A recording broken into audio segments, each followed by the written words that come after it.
Olá, bom dia a todos e a todas. Estamos numa bela manhã de domingo, né?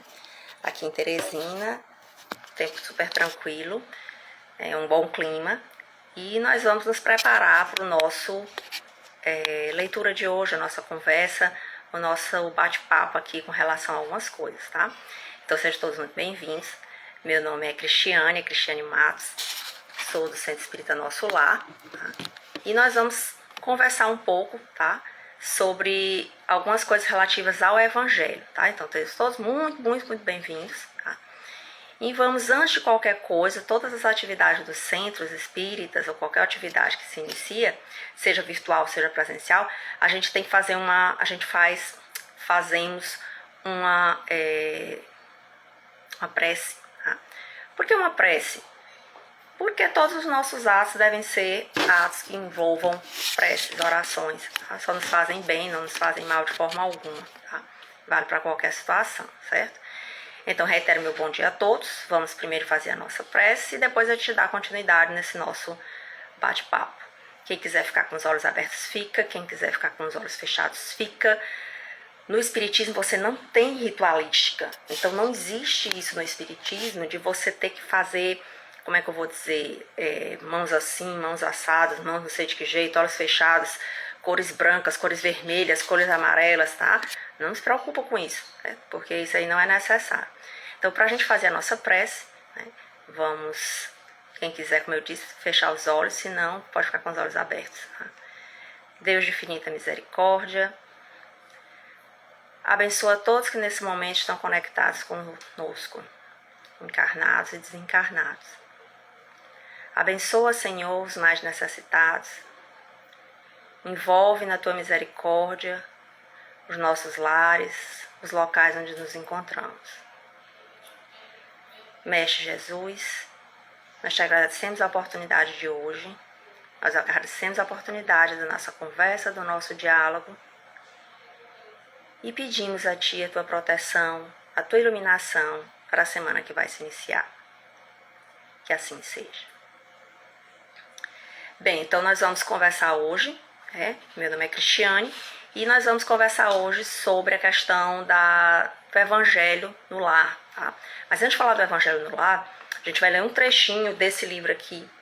Hoje é o livro do Chico Xavier, provavelmente para você deve estar aparecendo invertido por causa da imagem, tá? É um livrinho pequenininho de mensagem do Chico Xavier, e o espírito que escreveu foi Emmanuel, e é no tópico No Exame do Bem.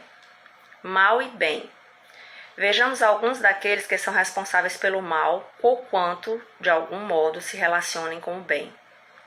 Os que falam bem e não agem bem. Os que vivem no bem de si, conscientemente foragidos do trabalho pelo bem dos outros. Os que apregoam bem sem cultivá-lo. Os que se apresentam bem e não comportam bem. Os que acreditam no poder do bem e exploram o bem do poder. Os que se apoiam no bem do dinheiro, sem distribuir o dinheiro do bem. Os que se destacam o bem da ciência e ridicularizam a ciência do bem. Os que identificam claramente o bem e não procuram o bem naquilo que enxergam e naquilo que escutam. Os que se instruem bem e não ensinam bem. Os que sabem onde se encontra o bem e não se dispõem a preservá-lo. Os que se afligem pelo bem-estar, segundo o conforto próprio, e não se preocupam em estar bem, conforme a justiça. O mal que surge nos que desconhecem o bem é fruto da ignorância. O mal verdadeiro, o mal que se consolida qual moléstia minais no organismo do mundo, é sempre o resultado de nossas atitudes, quando conhecemos o bem e apontamos a necessidade do bem, sem vontade e sem coragem de praticá-lo. Isso aqui é muito interessante, porque Emmanuel nos chama a atenção para que nós não sejamos esse tipo de mal, moléstia, como ele diz, do mundo. Porque ele separa, ele diz uma coisa é a pessoa que ignora o bem e ela age mal. Outra coisa é a pessoa que conhece o bem, sabe o bem, mas não pratica o bem. Isso vale para todos nós, espíritas inclusive. Eu sei o que é o bem, mas eu ajo mal. Emmanuel então nos propõe a perfeição, Cristiane? Não, não é isso que ele está propondo. Ele está propondo a reflexão, tá? A reflexão. Eu reclamo da fome no mundo. que é que eu tenho feito para amparar a fome do mendigo? Eu reclamo que o mundo é intolerante. O que é que eu tenho feito para ser mais tolerante? E não é a tolerância com os intolerantes, porque isso é outra coisa. É a tolerância com pequenos atos até do dia a dia. Eu questiono que o mundo está sofrendo grandes violações dos seus direitos, disso, daquilo outro. Eu estou respeitando o direito dos outros? Tá? Fico perplexo porque alguém agiu com profunda agressão com outra pessoa. Como eu estou agindo em relação às outras pessoas? Eu as estou agredindo de forma psicológica, de forma etc. Eu reclamo quando vejo uma medida autoritária. Quando eu sou autoritário? Quando eu quero impor a minha vontade às outras pessoas. Então são reflexões que nós espíritas e aqueles que não são espíritas também devemos fazer no nosso dia a dia, né? Saber se realmente estamos fazendo isso ou não temos. Ou como uma parte que Emmanuel chama a atenção também, que é quando eu sei onde está o bem, mas eu não procuro incentivar o bem, certo? Eu sei que existe uma condição de eu fazer o bem, mas eu não faço. Eu reclamo, mas eu não faço. Eu não ajudo alguém que está com um animal de rua. Eu não ajudo alguém que está mais pobre. Eu não ajudo alguém em outra situação. Eu não ajudo com palavras algumas pessoas. Né? Mas eu sempre acho que os outros têm que fazer o bem. Certo? Então, baseado nisso, a gente vai começar a nossa conversa sobre o Evangelho partindo desse pressuposto. O Evangelho no lar, que nós vamos já conversar sobre ele, é justamente uma extensão desse bem. Desse bem que nós podemos fazer para nós mesmos, para a nossa família. E esse bem pode ser feito para qualquer pessoa. Eu estou só cortando um pouquinho. O que é o Evangelho e o que é o Evangelho em família? Então, de trás para frente. O que é uma família? O Espiritismo não define família. Nem a própria lei define o que é família. Família é um agrupamento de pessoas? Sim, mas eu tenho amigos que não necessariamente são uma família, no sentido que se usa do dia a dia, tá? Quem define o que é família é a antropologia, é a psicologia, são outros setores que definem o que vem a constituir uma família. Esse agrupamento de pessoas que deve se ligar necessariamente não só por laços consanguíneos, porque quando você tem um marido, um namorado, você tem um companheiro, uma companheira, né? Não tem laços de parentesco, mas se constitui uma entidade familiar. Quando eu tenho meus parentes consanguíneos ou não, processo de adoção, quando eu tenho uma fertilização in vitro, que as crianças nascem sem ter o componente genético dos pais, eu tenho uma família.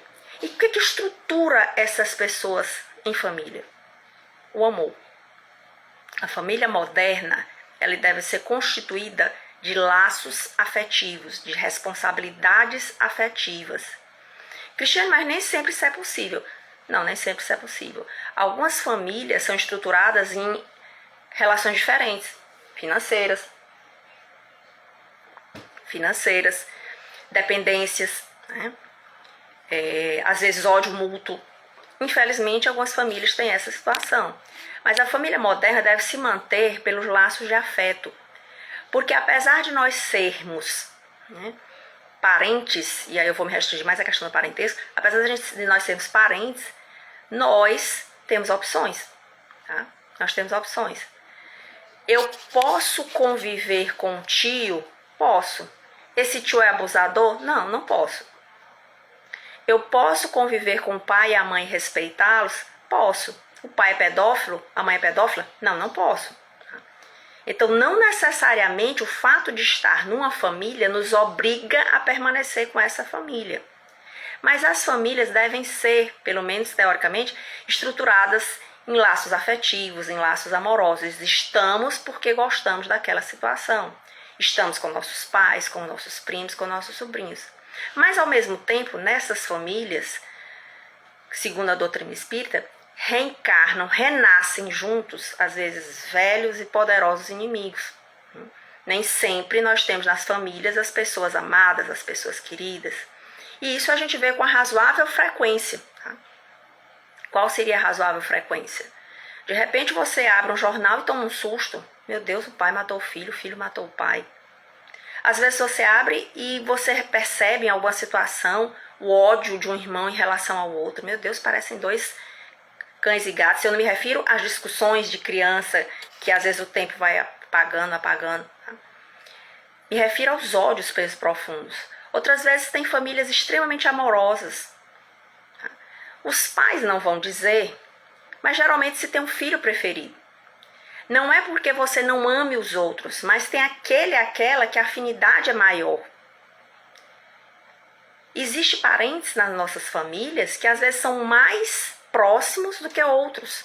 Quantos não dizem, eu tenho um primo que é um irmão para mim, já não me sinto tão próxima dos meus irmãos propriamente ditos. Eu amo meu tio, cresci na casa do meu tio. O meu tio é como se fosse meu pai, o meu pai já não tem tanto contato. Então a gente vai separar em duas coisas. Existe a parentalidade genética e existe a parentalidade social afetiva. Por quê? Porque eu posso ter um pai, mas ele me abandonou, ele me deixou, ele não faz contato nenhum, e eu desenvolvo todos os laços familiares com o irmão, com o padrasto, com a madrasta, com outra pessoa, com o tio, com outras pessoas nessa situação. Tá? Então, os laços afetivos nem sempre são os laços genéticos. Né? Nem sempre são os laços genéticos. E também não podemos confundir que estar numa família significa preservar também a nossa sanidade mental. Né? Estar numa família tem que ter sanidade mental. E o Espiritismo nos ensina, com base nas leis da reencarnação, que esse convívio, essa permanência já é estabelecido no mundo espiritual. Antes de nós nascermos, são estabelecidos os nossos pais, os nossos primos, os nossos amigos, né? Que são as melhores pessoas para o nosso crescimento. Tá? Mas eu vou lhe explicar um pouquinho, né, como é que a gente vai fazer com relação a isso. Tá? Essas pessoas são o ideal para o nosso crescimento. Quando nós renascemos e convivemos na família, aos poucos que a nossa personalidade vai reassumindo o que ela é mesmo, nós começamos a ter estranhezas. Claro que existe o normal embate de crianças e adultos, adolescentes e adultos, mas que com o tempo geralmente se conserta. Mas existem outros casos que eu falei são muito mais complicados. Existem pais difíceis, mães difíceis, filhos difíceis. E o que é que o Espiritismo nos fala com relação a isso? A tentarmos conviver bem, a tentarmos estruturar bem os nossos lares. E por quê? Porque o nosso lar deve ser o nosso local de aconchego, de bem-estar, de harmonia, de amor, de paz. O Espiritismo nos prevê, nos explica, nos esclarece que esse é o ideal. Acontece que como nós renascemos, os nossos velhos instintos, as nossas antigas rusgas, elas estão bem ali. Existe pai, existe mãe, existe filho que diz, eu não suporto meu pai. Eu não suporto minha mãe. Alguns até ficam se questionando, eu não sei porquê. Eu não sei porquê, eu não suporto esse meu primo. Ele nunca me fez até nada, tá? Não tô nem falando de briga, ele nunca me fez nada. Mas eu acho ele intolerável. Ou então outras pessoas que têm prazer em fazer sofrer outras, que às vezes também, nessa existência, não lhe fizeram nada. E as enrolações familiares, os núcleos familiares, geram muitas vezes coisas maravilhosas, mas geram também atos muito tristes. Tá? Então, partindo disso, a Federação Espírita do Estado de São Paulo propôs há muitos anos, e a Federação Espírita Brasileira abraçou, o exercício do Evangelho no lar, né? A realização do Evangelho no lar, que seria esse Evangelho no lar. Geralmente, quem procura o Espiritismo ou qualquer religião, ela escolhe, né, suas preces, suas orações e a realiza de forma individual. Tá? Tem algum problema nisso? Nenhum. Mas o Evangelho no lar é uma proposta diferente. A proposta do Evangelho no lar é que nós possamos orar em família, tá? Rezarmos em família. Não uma reza longa, extensiva, uma oração. Não, não é isso. Primeiro porque ele é voluntário, tá? Ele é voluntário. Depois porque tem um tempo que a gente vai já conversar sobre isso. Então, o Evangelho no Lar é uma reunião que se faz semanalmente, pode ser quinzenalmente, mas deve semanalmente, ou 2 vezes na semana, depende do que faz cada lar, em que as famílias se organizam, ou atrás de uma mesa, ou no chão, ou no sofá, não existe local específico para isso, para fazer a leitura do Evangelho. Tá? Elas se reúnem para isso. Mas, Cristiane, para quê? Toda casa, todo lar é muito parecido com um centro espírita no sentido de construção espiritual, tá? Você tem bem aqui aquela casinha, tá? Física, e você tem ao redor daquilo ali uma proteção espiritual, como os centros espíritas têm. Mas essa proteção magnética espiritual ao redor da casa, ela é construída pelos nossos pensamentos. É ela que impede a entrada dos espíritos que estão vagando. É ela que nos defende um pouco dos nossos obsessores, de outras invasões. Mas, como eu falei antes, ela é construída pelo nosso pensamento, pelas nossas ideias. Então, quanto mais desequilibrado um lar, quanto mais vibrações de ódio, quanto mais ressentimentos, mais essa barreira vibratória ela é oscilada e muitas vezes ela é quebrada, ela é destruída. Então, cabe a nós manter dentro do nosso lar, na medida do possível, né, esse equilíbrio, esse momento de tentar não ter tanto ódio, tanto ressentimento. Por que eu estou dizendo tentar? Porque eu sou humana e reconheço a humanidade em todos nós. Muitas vezes a gente falha, a gente erra. Cristiana, eu sou espírita, mas ontem eu dei uns gritos no meu filho. Mas você reconheceu que fez isso. Você está repensando sobre isso. Antes a gente nem pensava, a gente dava o grito logo, dava pancada, etc. Tá? Então a gente já melhorou bastante a ponto de reconhecer. Mas isso não nos impede de tentar medidas de proteção para nós e para nossa família.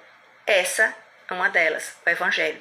Que é essa leitura que é feita com a família do Evangelho segundo o Espiritismo, e eu coloco o Evangelho segundo o Espiritismo porque somos espíritas ou tentamos ser espíritas. O Evangelho segundo o Espiritismo é o mesmo Evangelho da Bíblia, dos 4 evangelistas, tá? A diferença é que Allan Kardec fez perguntas e houve respostas com relação a certas passagens que muitas vezes a gente não entende, tá?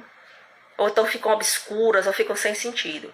Então se sugere o Evangelho que seja feito no lar. Tá? Esse Evangelho é justamente para melhorar essas defesas. É o momento em que a família se reúne. A nossa família atual é uma família corrida, né? Com poucos tomam café juntos. Almoço, jantar então, porque alguém está numa trabalho, alguém foi não sei para onde, alguém foi para onde, quase não se encontra. À tarde tem alguém estudando, à tarde tem alguém fazendo isso, alguém saiu trabalhar. Então essa família fica sem contato. Muitas vezes nós nos falamos pelo celular. Às vezes o filho está lá no quarto e você fala com ele pelo celular. Para isso o Evangelho também vem. É esse momento que a família se reúne. Esse momento que a família vai sentar para rezar. Porque nós arranjamos tempo para ir ao cinema com a família. Nós arranjamos tempo para almoçar com a família, para ir na festa com a família. Arranjamos tempo para viajar com a família. Mas não arranjamos tempo para fazer as nossas orações com a nossa família. Não arranjamos tempo para orar com as nossas famílias. Há pais que sequer oram pelos seus filhos. Esquecem. Tá? Há filhos que não sabem rezar. E eu estou trabalhando com o universo espírita. Não estou trabalhando com aquelas pessoas que deliberadamente não querem, não desejam. Isso aí a gente respeita a vontade alheia. Tá? Então a proposta do Evangelho é justamente você fortalecer esses vínculos entre os parentes. É fortalecer esse momento, essa vontade de estar juntos. Tá? Em oração, em vibração, em amor. Né? Ah, mas eu tenho a liberdade do meu filho, eu não vou impor. Então, deixa eu explicar uma coisa que Joana de Ângeles fala e que eu acho muito interessante. Ela diz que enquanto a criança depende do nosso, ela chama da nossa moeda, eu chamo de dinheiro mesmo, do nosso dinheiro, da nossa educação, ela está sob a nossa responsabilidade. Nós não podemos, por exemplo, dizer, não, você não vai para a escola não. Qual é o pai que diz isso? Nenhum. Ah, mas ele não quer ir. Mas raríssimos pais dizem que ele não vai, né? Então por que a gente não coloca a criança para fazer o Evangelho? Sobre uma suposta liberdade. Liberdade ela vai ter quando chegar na adolescência. Tá? E aí de fazer as escolhas dela religiosas. Mas muitas vezes nós não queremos porque dá trabalho. Dá trabalho sentar e conversar com a criança, dizer para ela fazer atividade religiosa, explicarmos para ela a presença de Jesus, explicarmos para ela a presença dos Espíritos, sermos também exemplos, porque as crianças são espertas, né? Ela fica pensando assim, poxa, fica falando de fora da caridade não há salvação, e aqui qualquer coisa já está dando grito, já está impondo a vontade, já está ameaçando dar surra em todo mundo. E aí? Que espiritismo é esse? Primeiro, nós não podemos cair na conversa das crianças quando elas ficam dizendo que nós deveríamos ser perfeitos, porque não somos. Mas, ao mesmo tempo, devemos ter a condição moral, ética, de não recair nas velhas falhas, porque nossos filhos percebem, nossos amigos percebem, as outras pessoas percebem. Tá? Então, a gente tem que fazer essa reflexão diária. É diária mesmo, né? Aquilo que Santo Agostinho diz, toda noite pensar naquilo que você fez durante o dia. Mas essa reflexão vem também com essa necessidade do Evangelho. Como eu disse a vocês, é uma reunião muito simples, que pode ser em qualquer lugar da casa. Pega-se e faz essa prece, como eu fiz, faz uma leitura de qualquer mensagem espírita. Por que faz isso, Cristiane? Porque a prece ela nos relaxa, ela nos acalma. Tá? A leiturinha também dá para você relaxar um pouco e você vai ler o Evangelho. Ou o Livro dos Espíritos, ou o Evangelho e Livro dos Espíritos. Tá? Você vai lendo seguidamente, vai marcando. Só um trechinho, porque cada trechinho dá uma discussão. Até porque a ideia do Evangelho do Lar não é uma palestra, não é um estudo. 20 a 30 minutos, no máximo. Você pode marcar 10 da noite, 9 da manhã, 2 da tarde. 20 minutos no máximo. E quando você marca o horário, você escolhe um horário que seja o ideal para a família. Tá? Não é só para você, mas que a maioria da família possa participar.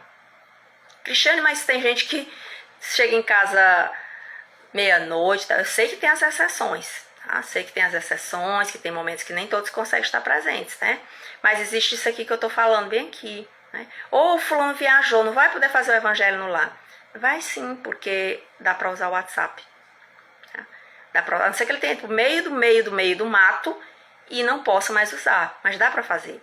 Por quê? Porque quando a gente viaja e tem trabalho, a gente leva todo o equipamento. Então hoje nós não tem mais desculpa de dizer que viajou tal. E mesmo que tivesse no meio do mato, se você sabe o horário do Evangelho, é quarta-feira, 9 da noite, você pegava o seu Evangelho e lia só. Tá? Cristiane, mas o que você está dizendo, ele é muito bom para uma família totalmente equilibrada. Uma família que é espírita, ou uma família que mesmo que não seja espírita, mas que tem uma harmonia, né? E isso é o maior dos mundos e nem sempre isso é verdade. Tá? Não, nem sempre isso é verdade. Então o Evangelho ele deve ser um convite. Tá? Um convite. Cristiane, a maioria da minha família em casa é espírita, mas tem, digamos, 2 filhos que não são espíritas. Mas faça o convite. Né? Não é obrigada a participar, mas faça o convite. Cristiane, só que acontece que na minha família eu sou a única pessoa que é espírita. Os outros todos têm religiões diferentes. Faça o Evangelho só. Faça o Evangelho no lar, no banheiro, no quarto, no carro. Tá? Mas faça o seu Evangelho. Ah, mas não querem deixar porque é coisa do diabo, é coisa do demônio. Bom, primeiro as pessoas têm que respeitar, nem todas respeitam, né?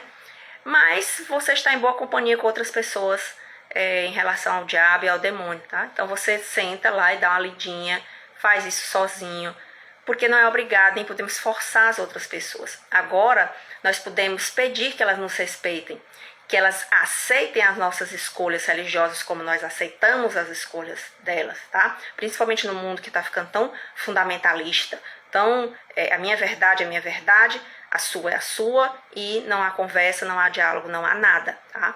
Isso no Espiritismo é péssimo. Por quê? Porque eu preciso respeitar a posição do outro, tá? Mas sempre com uma ponderação.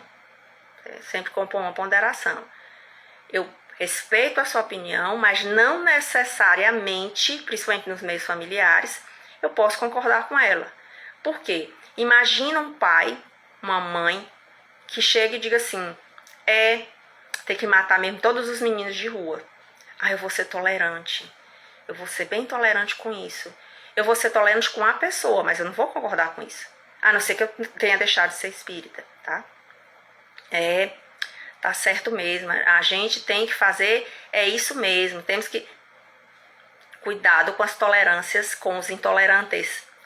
Isso vale para dentro de casa também. Isso vale para as nossas casas. E para equilibrar tudo isso, é que vem essa proposta de evangelho. É que vem esse momento em que você se une com a sua família. Cristiane, mas hoje foi um dia terrível na minha casa. Somos todos espíritos, mas teve discussão, teve briga, menino chorou. Faz o evangelho da mesma forma. Porque se a gente tem coragem de brigar, de discutir, de se estressar, a gente também vai ter coragem de fazer o evangelho. Né? E outra coisa, nós não vamos poder ficar imaginando que os nossos lares, somos espíritas, nosso lar vai ser lar de família de margarina, daquele da TV, que as pessoas estão lá todo tempo sorrindo com aquele café da manhã maravilhoso. Primeiro que a maioria das pessoas no Brasil não tem aquele café maravilhoso. Depois porque elas não estão sorrindo toda hora. Depois porque a gente não acorda todo dia de bom humor. Depois porque crianças às vezes quase nos enlouquecem, né? E adolescentes também. Então, no caso específico, ou nós nos enlouquecemos, como às vezes eles acham. Então, tire da sua cabeça esse ideal de família maravilhosa. Tá? Houve um dia ruim, houve, mas vamos fazer o evangelho e vamos seguir a nossa caminhada. Tá? Vamos seguir a nossa caminhada. Eu tive uma briga, uma discussão, uma coisa, mas vamos tentar viver bem. Tá? Vamos tentar viver bem. Cristiane, e essa realização do evangelho? Tem alguns problemas, Não, como eu disse, é tudo muito simples. Você pode ficar no sofá, você pode ficar ao redor da mesa, as pessoas podem trocar ideias entre si, porque a leitura é rápida, tá?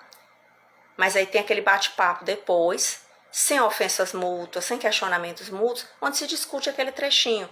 Por exemplo, digamos que o trecho tenha sido sobre Jesus e a Samaritana. Então a gente conversa um pouquinho sobre ele, né? Encerra com preces, com agradecimentos, tá? Tenta fazer isso de maneira tranquila, certo? Então isso é uma proposta que o Espiritismo traz para as famílias. Mesmo diante, e por isso que eu digo sempre, tire a ideia de família perfeita, certo? Tire a ideia de família perfeita.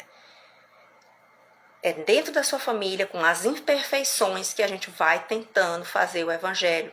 Vamos tentando colocar em prática coisas boas.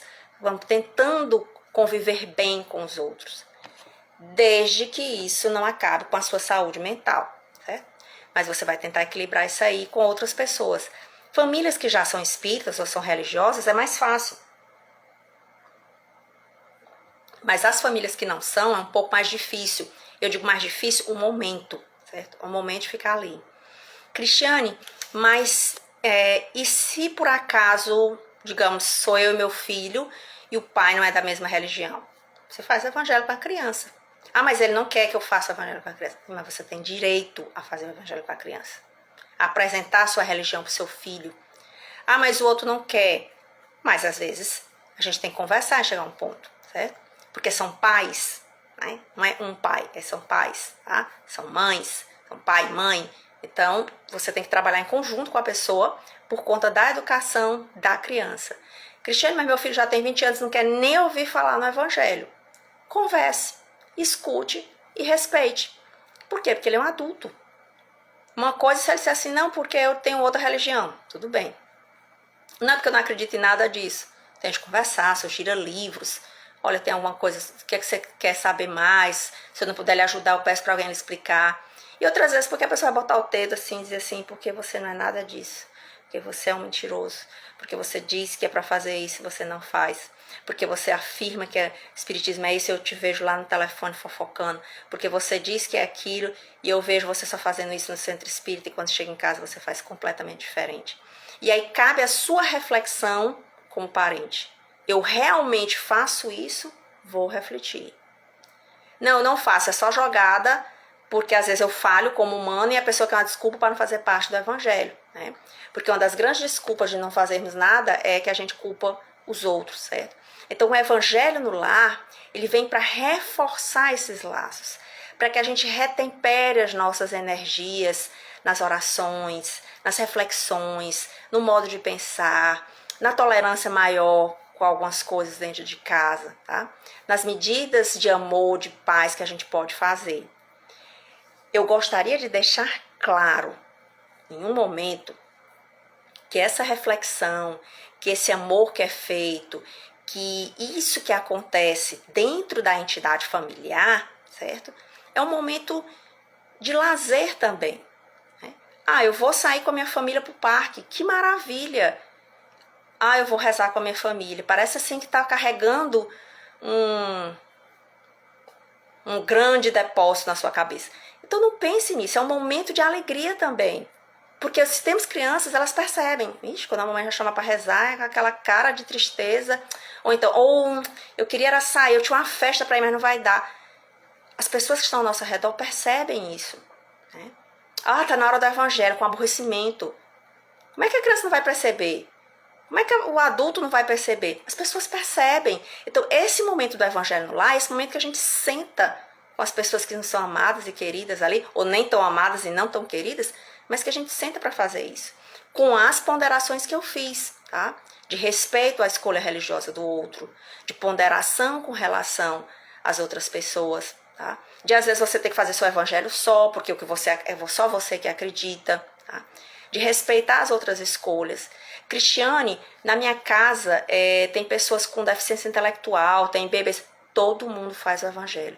Por quê? Porque o evangelho é para o espírito é eterno, tá? Perdão, Deus é eterno. O espírito é imortal, tá? O espírito que é imortal, ele recebe essas informações, seja onde ele estiver, tá? Então, na barriga da mãe, criança, deficiente intelectual, em estados mais graves, pessoas com Alzheimer, todos podem fazer o evangelho. Tá? Todos podem fazer o evangelho. Porque esse momento, como eu digo, é o momento da nossa família. Cristiane, eu tô sozinha em casa, eu me sinto tão mal às vezes. Sabe o WhatsApp? Aquele WhatsApp que a gente manda um monte de coisa engraçada? Então você pega o WhatsApp e pergunta a alguém do centro, fulano, alguém faz evangelho? Às vezes a gente encontra nos nossos amigos, né? Pessoas que também estão sozinhas. Então vamos fazer o evangelho junto, tá? Faz o evangelho pelo WhatsApp, faz o evangelho por uma câmera, por transmissão, faz pelo Zoom, faz pelo Meet. Eu fazendo propaganda aqui do Zoom e do Meet, tá? Então, isso aqui não tem mais desculpa, certo? Essa é a grande proposta do evangelho, de ter nossa proteção. Nós criamos toda essa estrutura de proteção espiritual para as nossas casas, certo? Para as nossas casas. E para a gente tentar viver melhor, certo? Como eu disse, é uma proposta, como eu disse, é uma situação que a gente apresenta nos centros espíritas. Eu faço evangelho há muito tempo na minha casa e é por isso que eu falo que eu sei de todas essas dificuldades, do dia que a gente está de mau humor, do dia que a gente está sem vontade de fazer o evangelho, do dia que a gente quer fazer o evangelho, do dia que tem um grande programa legal para os nossos desejos materiais e coincide com o evangelho. Então todas essas coisas eu passei e ainda passo. E é por isso que eu te digo que é uma coisa boa, sabe? É uma coisa muito boa essa atividade do evangelho. Cristiane, e tua vida virou de uma forma para outra? Não. Eu nunca deixei de ter alguma prova, né? A não ser que Deus depois me explique aí. Alguma prova que eu deixei de for afastada. Mas isso me trouxe mais alegria, mais conforto, mais calma, mais paz, mais tudo, certo? Porque muitas vezes as pessoas esperam o evangelho, esperam a prece e que de repente no outro dia todas as pessoas da casa estejam maravilhosas, mas não é assim. Porque talvez o evangelho não mude os outros, mas muda a você. O seu convívio com os outros. Se mudar todos, no sentido de se tornarmos pessoas melhores, então é excelente, tá? Então eu espero que você tenha essas considerações no seu coração, reflita sobre isso, tem outros textos na internet, tem livros que falam sobre o assunto, sobre o evangelho, as práticas, as situações. A minha proposta aqui é só para a gente conversar um pouco nessa manhã de domingo e trabalharmos com essa questão do evangelho, levarmos o evangelho para os outros lares. Cristiane, eu não sei fazer o evangelho. Os centros espíritas geralmente têm equipes que implantam o evangelho no lar. Atualmente essas equipes estão um pouco paradas por conta da pandemia, mas nada impede que uma pessoa peça ao centro, o centro use o Zoom para explicar, né, até que possamos estar realmente nos lares alheios, com mais calma e sem correr risco de doença, tá?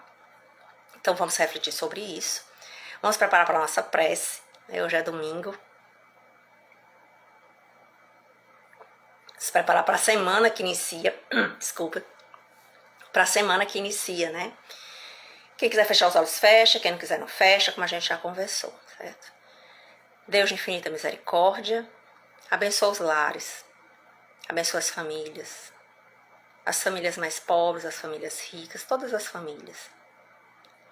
Senhor, abençoa as pessoas amadas, aqueles que a gente não consegue ainda amar. Abençoa todos os nossos parentes, encarnados e desencarnados. Abençoa os nossos parentes que nos são mais trabalhosos. Ensina-nos, Senhor, a ter mais sabedoria. Ensina-nos a diferenciar as situações. Ensina-nos a aprender a ser compreensivos.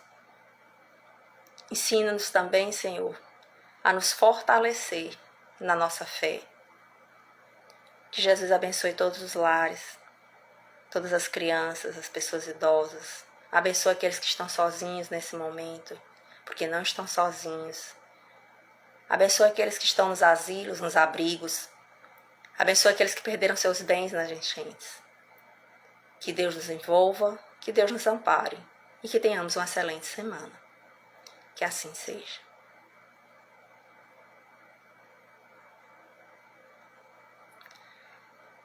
Queridos, tenham uma ótima semana, muita paz, muita saúde, tá? Saúde precisamos bastante, né? E que Deus nos ilumine todos os dias, todas as horas, tá bom? Desejo muita paz, muita saúde para todos e todas.